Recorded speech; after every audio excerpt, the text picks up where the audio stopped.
Radhe Krishna viewers, good morning everybody, have a nice day. আজকে দ্বাদশীর দিন, তাই অনেক ভোর ভোর ঘুম থেকে উঠে গেছি, কারণ আজকে পালন করতে হবে তো সময়ের মধ্যে, তাই অনেক ভোর ভোর ঘুম থেকে উঠে গেছি। উঠে ভগবানের পুজো অর্চন করে শেষ করে তারপরে প্রসাদ নিতে হবে সময়ের মধ্যে, না হলে একাদশীর মাহাত্ম্য কিছু থাকে না।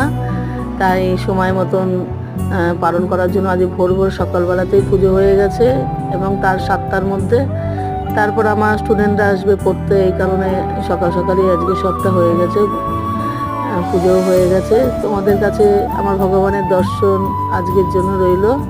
একটু দেরি হয়ে গেল কারণ এতক্ষণ পড়াচ্ছিলাম, জাস্ট শেষ করে তারপরে ভিডিওটা আপলোড করলাম, তাই দেরি হলো।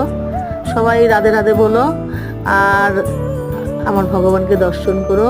কেমন লাগছে তোমাদের জানাবে, আমি সেই মতন ভিডিও দেবো তোমাদের।